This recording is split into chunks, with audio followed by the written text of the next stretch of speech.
MP live TV आपको रखे update, सच जो हम आपको बताएंगे।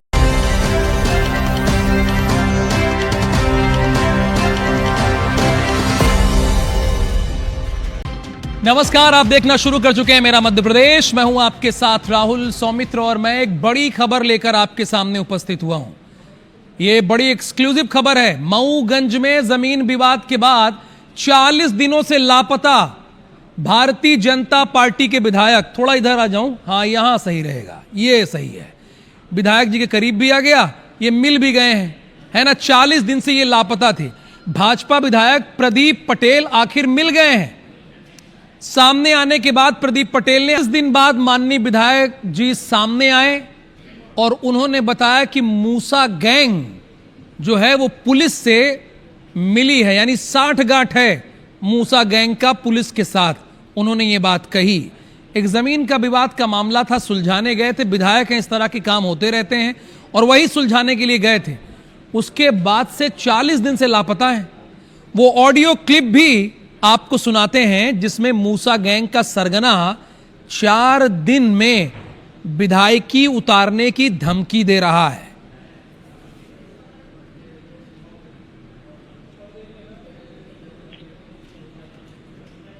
सर आप बात करिए, आप बात क्यों नहीं कर रहे हो? हेलो, आप जनता के प्रतिनिधित्व है ना, तो यदि आपको कॉल जनता ने किया है, आपने एक भाषण दिया कि आप विनोद खोड़वानी जनता प्रतिनिधित्व करके आपने कॉल रिसीव किया और आप इलाहाबाद से डायरेक्ट वहां पहुंच गए। इस बात के लिए आपको मैं 3 से 4 दिन के अंदर आपकी विधायकी में उतार के रहूंगा साहब।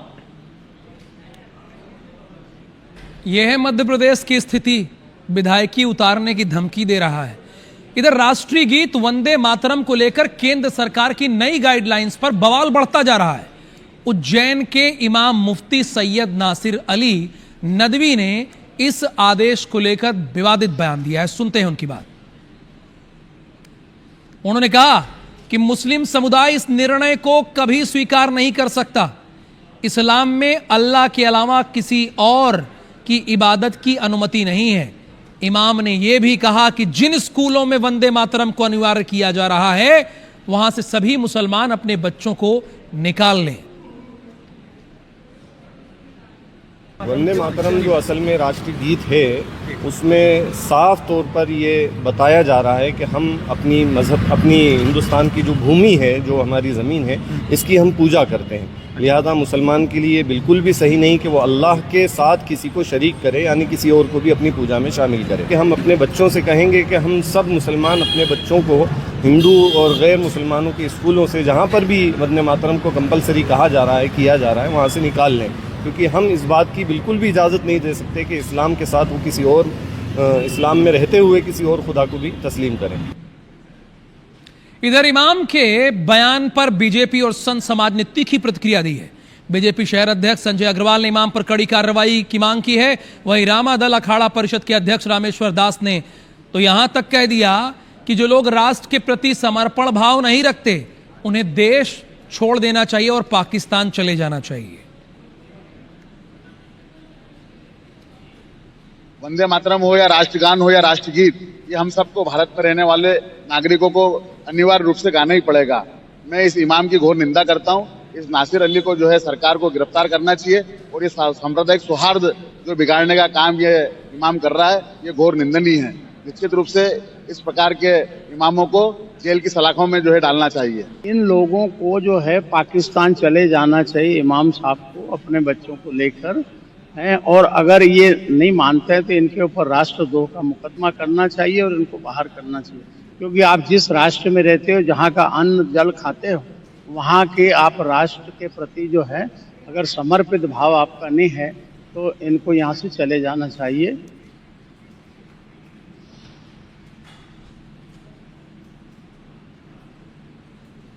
खबर इंदौर से है। MBA छात्रा की हत्या के मामले में खुलासा यह हुआ है कि मृतका का जो दोस्त है पीयूष, उसको हिरासत में लेकर पूछताछ में कई अहम खुलासे हुए। शादी के लिए छात्रा पर बना रही थी आरोपी पर दबाव, यानी शादी के लिए छात्रा बना रही थी आरोपी पर दबाव। सितंबर से रिलेशन में थे आरोपी पीयूष और छात्रा। पीयूष का परिवार शादी के लिए राजी नहीं था। विवाद सुलझाने के लिए छात्रा को रूम में बुलाया। पीयूष ने छात्रा के वीडियो कॉलेज के ग्रुप में डाल दी। क्या रवि ये सही है कि कॉलेज के ग्रुप में भी डाल दिया था वीडियो? कि जो आरोपी पीयूष है उस पर शादी के लिए जो छात्रा है वो दबाव बना रही थी। उनके बीच में पहले भी कुछ विवाद हुआ और विवाद को सॉर्ट आउट करने के लिए आरोपी पीयूष ने जो छात्रा है उसको अपने रूम पर बुलाया था। वहां पर उनकी कुछ कहासुनी हुई और उसके बाद रस्सी से उसने गला घोटकर उसकी हत्या कर दी। चूंकि उसको इस पूरे हत्याकांड से उसको बचना था, इसलिए उसने जो कुछ प्राइवेट फोटो वीडियो थे उसने अपने कॉलेज के ग्रुप पर लड़की के स्टेटस पर भी लगा दिए थे और उसके पिता को भी भेज दिए थे।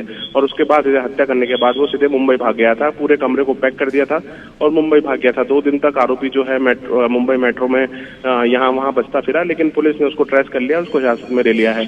अभी फिलहाल वो मुंबई में अंधेरी थाने पर है और उसे पुलिस जल्द लेकर आएगी। लेकिन ओवरऑल इसमें जो बात निकल कर आई है कि छात्रा द्वारा शादी के लिए दबाव बनाया जा रहा था और इसी के बीच उनके बीच विवाद हुआ और विवाद के बाद उसने जो छात्रा है उसकी हत्या कर दी। फिलहाल इस मामले में ये भी समझ में आया कि सितंबर 2025 से वो दोनों रिलेशनशिप में थे। जी धन्यवाद जानकारी के लिए रवि। एक और बड़ी खबर है इसके बाद। मध्य प्रदेश में आज वैलेंटाइन डे के मौके पर हिंदू संगठनों ने मोर्चा खोल दिया। प्रदेश से कई तस्वीरें सामने आई। भोपाल में अंतर्राष्ट्रीय हिंदू परिषद के कार्यकर्ता चिनार पार्क पहुंचे, हाथों में लठ लिया, पार्क के बाहर नारेबाजी की। इस दौरान कार्यकर्ताओं ने आपत्तिजनक स्थिति में कपल मिलने पर मुंडन करने की चेतावनी दी। पार्क के बाहर पुलिस फोर्स की तैनाती भी की गई। वहीं सागर में वैलेंटाइन डे पर हिंदू संगठन के लोग पहरा दे रहे हैं। पार्क, रेस्टोरेंट, होटल संचालकों को हिदायत दी गई है। गुना में ऑपरेशन मजनू अभियान शुरू किया गया। स्कूल, कॉलेज, कोचिंग सेंटर और पार्कों के आसपास विशेष निगरानी रखी जा रही है। ग्वालियर में हिंदू संगठन कार्यकर्ताओं ने हाथों में डंडे लेकर पार्कों में नारेबाजी की। उधर संगठन के विरोध को देखते हुए पार्कों में पुलिस सुरक्षा के लिए मौजूद रही। वहीं वैलेंटाइन डे के मौके पर हिंदू संगठनों के विरोध के बीच कांग्रेस ने तीखी प्रतिक्रिया दी। कांग्रेस प्रवक्ता अभिनव ने कहा, एमपी में लॉ एंड ऑर्डर फेल है। सरेआम हिंदू संगठन लाठी डंडों को तेल लगाकर लोगों को डरा रहे हैं और पुलिस सब देख रही है। कांग्रेस के आरोपी पर बीजेपी का पलटवार, यानी कांग्रेस ने जो आरोप किया उस पर बीजेपी का पलटवार भी सुनिए आप।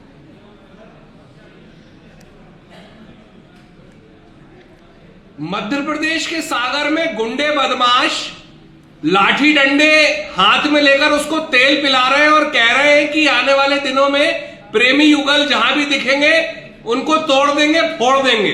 गृह मंत्री भी है, लेकिन उनको इसकी कोई चिंता नहीं है कि यहां पर इस तरीके के अराजक तत्व इस तरीके की बयानबाजी कर रहे हैं और लोगों को धमका रहे हैं, डरा रहे हैं। कोई सुनने वाला नहीं है।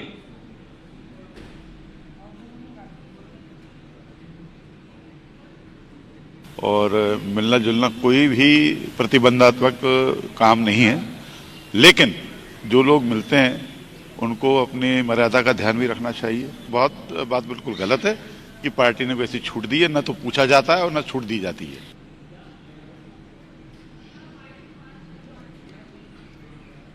मध्य प्रदेश के सीएम डॉक्टर मोहन यादव आज खंडवा और बुरहानपुर दौरे पर रहे। खंडवा में सीएम ने लाडली बहनों के खाते में 33वीं किस्त जारी की। सीएम ने 1.25 करोड़ यानी 1,25,00,000 महिलाओं के खाते में 1500 ट्रांसफर किए। साथ ही 252 करोड़ रुपए के विकास कार्यों की भूमि पूजन किया। वहीं बुरहानपुर में सीएम का भव्य रोड शो हुआ। रोड शो के दौरान जगह जगह कार्यकर्ताओं ने मुख्यमंत्री का स्वागत किया। सभा को संबोधित करते हुए मुख्यमंत्री ने करीब 687 करोड़ रुपए के विकास कार्यों का लोकार्पण और भूमि पूजन किया। इस अवसर पर कई बीजेपी नेता मौजूद रहे।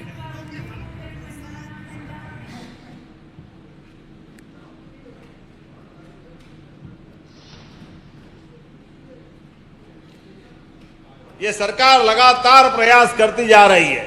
जब मैं आपसे बात कर रहा हूं तो बहुत सारी बातें कर सकता हूं, लेकिन आज तो यहां बहुत सारी सौगात दी है। आज जितनी प्रकार की सौगातें दी है, लगभग 608 करोड़ की सौगातें। जोरदार अभिनंदन। 13 अलग अलग विकास कार्य का भूमि पूजन लोकार्पण यहां कर रहे हैं।